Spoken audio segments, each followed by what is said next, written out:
Jadi setelahnya penting banget, ya. Tsumma addada ta'ala ni'amahu 'alaihim, kemudian Allah nyebut beberapa nikmatnya kepada mereka. Faqala, maka Allah katakan, ini penting nih, tadi kalimat ya ayuhannas, gitu kan.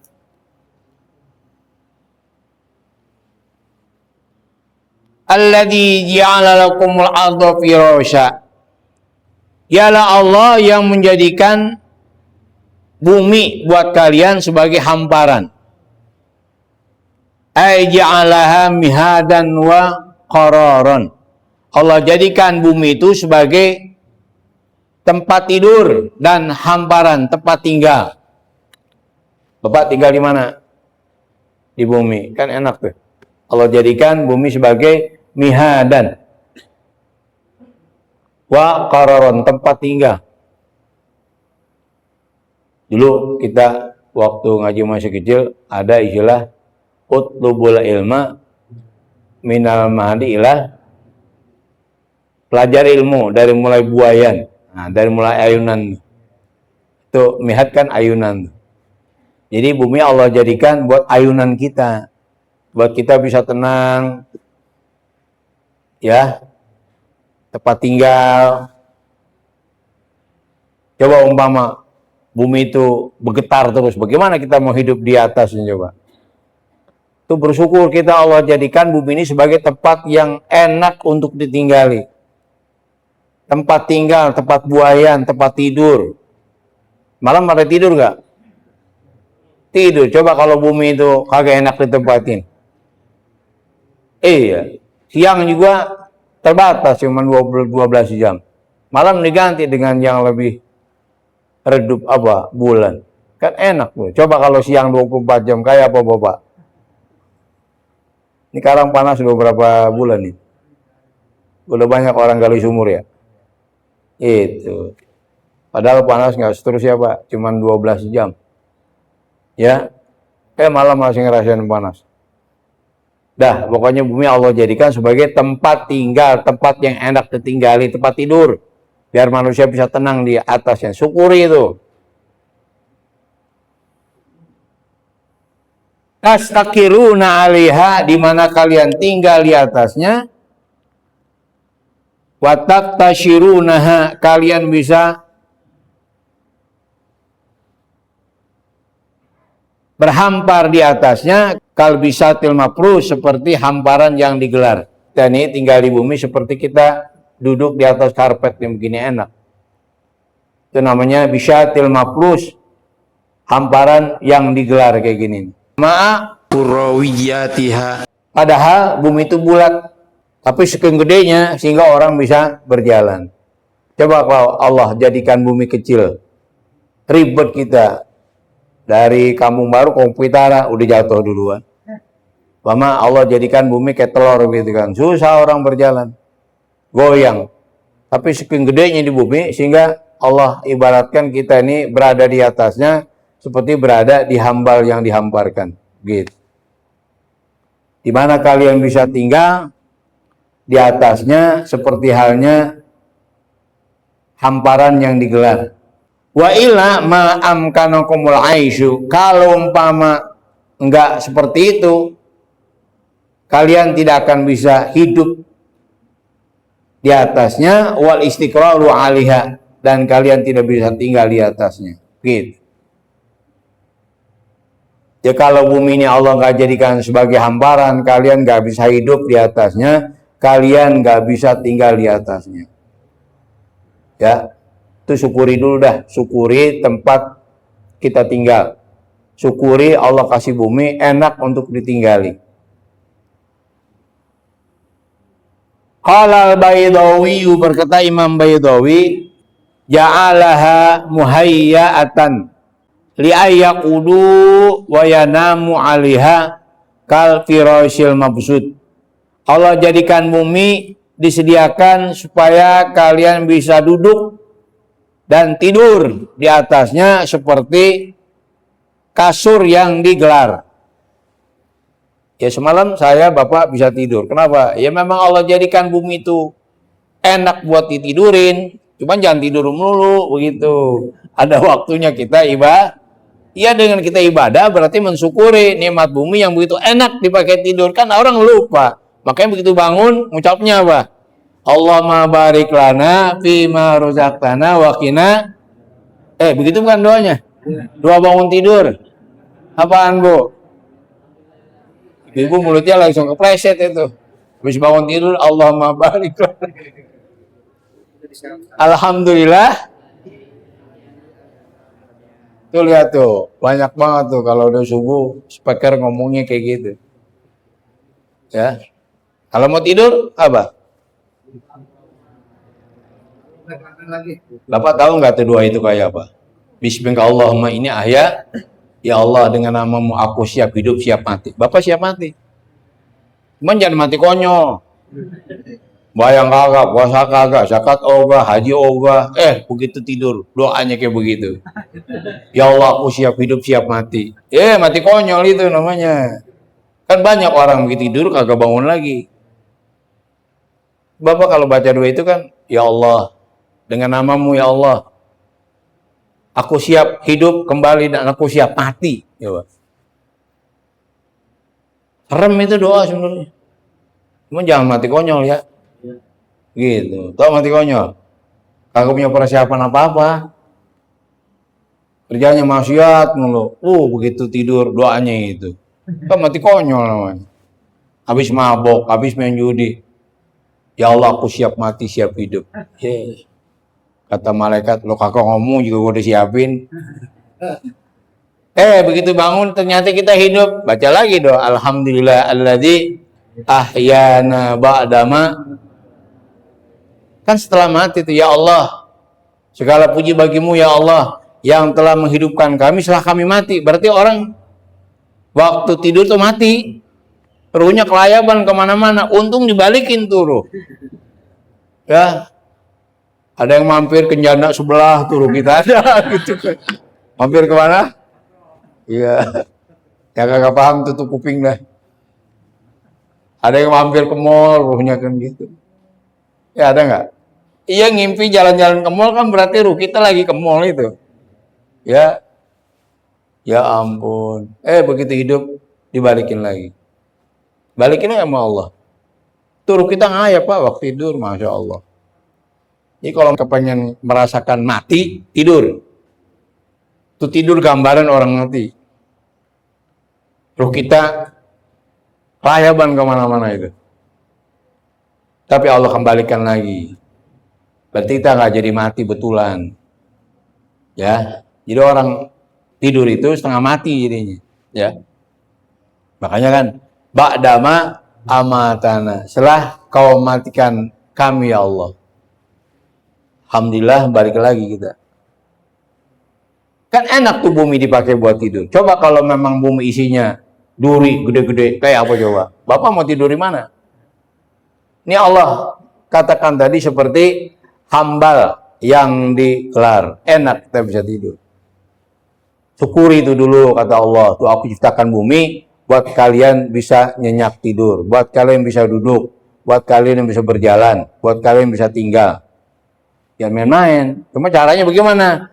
Syukuri dengan mentaati Allah.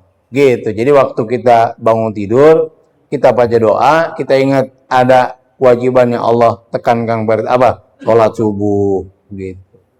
Jangan cuma nikmat Allah doang dipakai, tapi ibadahnya enggak. Jadi ibadah itu dalam rangka mensyukuri nikmat.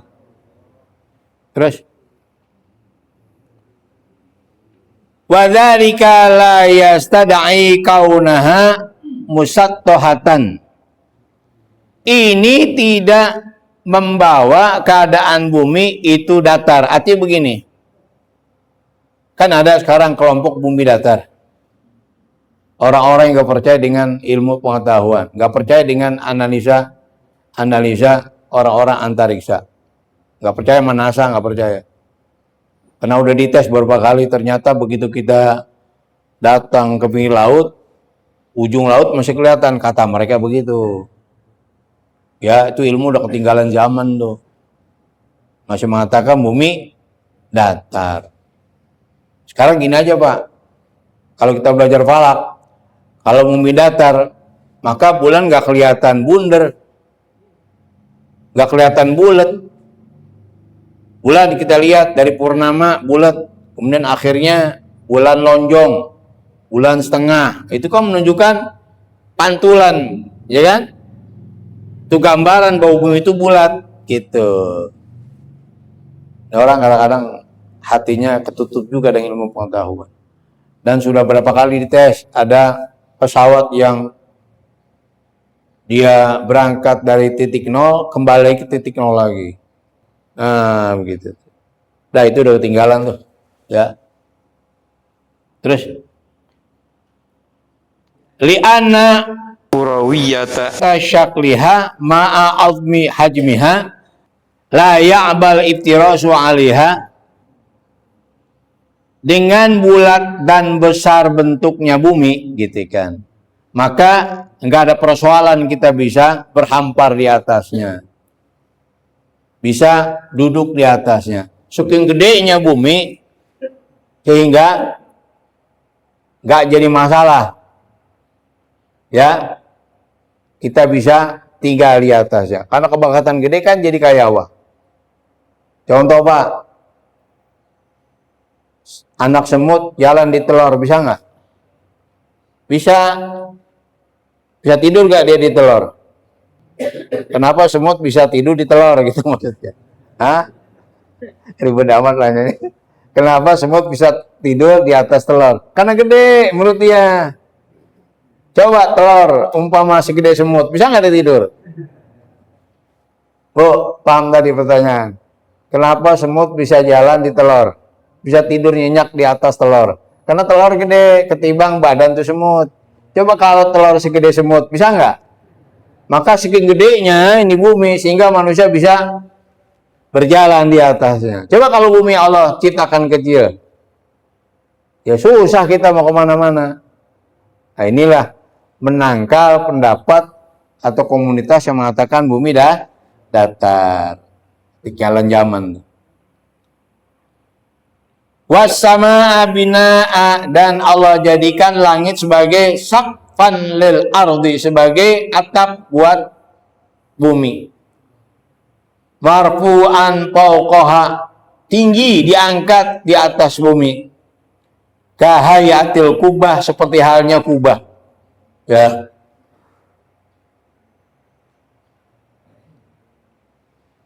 Iya kan enak. Coba kalau bumi nggak ada atasnya, nggak ada langit, bagaimana coba? Jadi kayak kubah gitu, ya. Terus, wa anzala minas sama'i ma'a, dan Allah turunkan dari langit air, mataron azban puratan, air hujan yang azban puratan, awar dan enak, ya.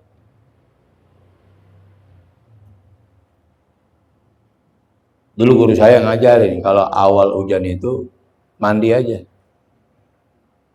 Tapi sekarang bahaya juga kalau kita hujan pertama langsung mandi, apalagi udah lama nggak hujan. Mandi dah di bawah pancoran, ujungnya teh kucing mulu Pak. Kalau mau kayak gitu mandinya di lapangan. Jadi kalau ini udah lama nih nggak hujan, kan Nabi kan kalau habis sholat istisqa, ya Nabi kan mustajab doanya. Hari itu doa, hari itu qabul. Ini ada Nabi lagi khutbah, tiba-tiba ada orang Arab Badui masuk. Ya Muhammad, ternak pada mati. Gak hujan-hujan. Langsung doa. Allah ma'agitna, ya Allah turunkan hujan. Minggu berikutnya ada lagi orang datang lagi. Ya Muhammad, banjir. Ini kata perawi hadis itu yang minggu kemarin datang, ternyata dia datang lagi Pak. Hujan kalau berhenti seminggu. Banjir. Nabi angkat. Allah mahawalani ya Allah. turunkan hujan, jangan di situ aja dong. Di sekitarnya, coba lihat. Kali doa, hari itu doa, hari itu mustajab. Seminggu datang lagi, nggak taunya apa? Hujan nggak berhenti-berhenti seminggu. Itu doa Nabi itu. Iya. Dan kalau kita baca kitab fikih, karena ittiba bi Rasul, kalau habis sholat istisqa, sunahnya mandi langsung. Kan kenapa sekarang kita sholat udah berkali-kali istisqa? Ya karena memang hati kita rusak. Umar bin Khattab gitu juga. Dia cukup tawasul kepada Abbas bin Abdul Muthalib. Allahumma inni as'aluka wa tawassalu ilaika bin nabiyina wa bi ammi nabiyina Abbas bin Abdul Muthalib. Paskin ya Allah wa iskauna. Itu dalam Sahih Bukhari. Istisqanya Umar bin Khattab.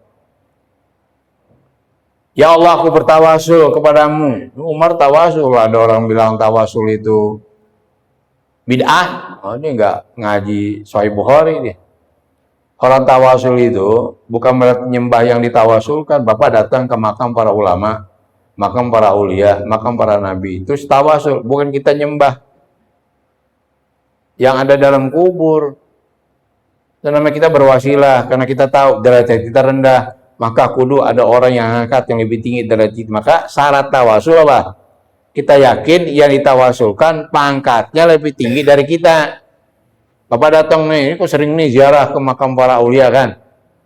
Kenapa? Kita yakin para aulia, wali songo, makomnya di hadapan Allah lebih tinggi dari kita. Makanya nggak ada kan orang tawasul ke kuburan maling.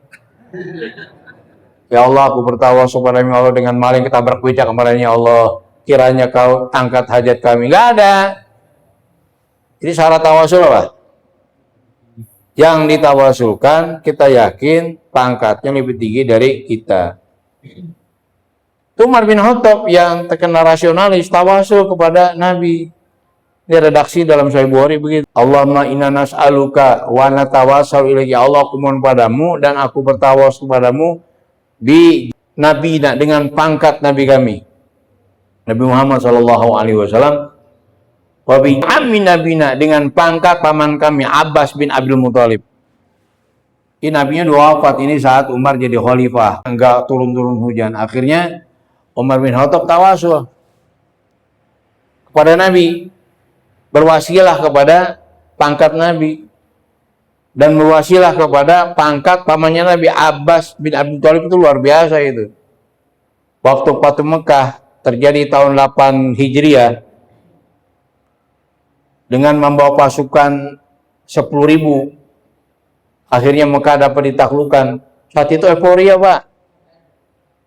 Umat Islam lupa diri, mereka euforia gitu. Nggak berapa lama kemudian ada serangan balik, diserang oleh 12.000 pasukan kafir Quraisy yang bersekutu dengan berkoalisi dengan suku-suku yang ada di Mekah. Serangan balik. Itulah makanya kita kalau menang jangan bangga. Istighfar, muji Allah.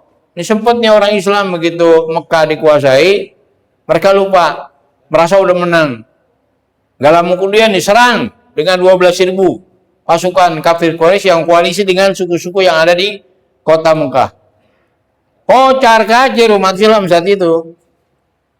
Udah tunggang langgang, udah diserang malam-malam. 12.000 nyerang.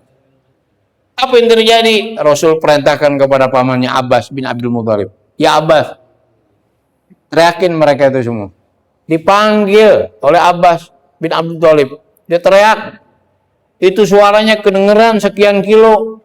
Umat Islam yang sudah ada jauh, berkilo-kilo kedengeran. Abbas memanggil kayak gitu tuh karomanya Abbas bin Abdul Muthalib itu semua yang pada tunggang langgang lari kemana-mana, denger tuh teriakan Abbas bin Abdul Muthalib, balik lagi, serangan balik lagi. Nah itu, jadi Abbas ini dulu sebagai apa? Sebagai pionase Nabi untuk memantau gerak-gerik orang kafir Quraisy yang ada di Mekah. Pionase Nabi, intelijennya Nabi gitu. Tapi karomanya itu tuh, begitu teriak, orang yang udah tunggang langgang kilometer, balik lagi. Makanya wajar, kalau Umar bin Khattab menganggap Abbas bin Abdul Thalib, pamannya Nabi, pangkatnya lebih hebat dari dia. Dia tawasul tuh. Paskina ya Allah. Turunkan hujan ya Allah. Pais kauna. Gak lama kemudian hujan. Hari itu doa, hari itu dikabul. Coba orang Depok. Makanya kan kalau istisqa kita puasa dulu 3 hari, jangan langsung keluar. Jadi penguasa bilang, ayo rakyatku, masyarakatku puasa dulu 3 hari. Ntar hari keempat baru keluar dengan baju yang penuh kehinaan. Enggak, begitu pas mau istisqa pada beli mukena baru. Pada beli baju baru, mau ngapain? Istisqa bukan sholat id. Kalau sholat id disunatkan kita pakai baju baru. Tapi istisqa pakai pakaian yang udah lusuh. Gitu. Wah, ada pengumuman istisqa. Ibu-ibu pada lari ke Tanah Abang. Beli apaan? Bahkan kalau perlu ternak bawa, ayam, bebek, kambing, kerbau, onta bawa. Untuk menunjukkan kita itu betul-betul butuh air. Ini kok agak masjid mumin istisqa besok. Udah, nggak bisa begitu. Todeka yang bilang, insya Allah kita istisqa. Ayo pada puasa dulu 3 hari. Ntar hari keempat baru keluar. Jangan pakai ada yang baju baru. Begitu. Tapi jangan apek. Gitu. Ini mentang-mentang baju lama tapi bau. Gona agak bajunya kan. Ya, gitu. Pakai baju-baju yang udah lama. Masih pantas. Karena saya lihat, saya ketawa tuh. Pernah dulu ada orang sholat istisqa. Bajunya keren-keren banget. Ustadz sorbannya baru semua. Ya ampun. Ini cerita tentang tawasul dikit ya. Terus.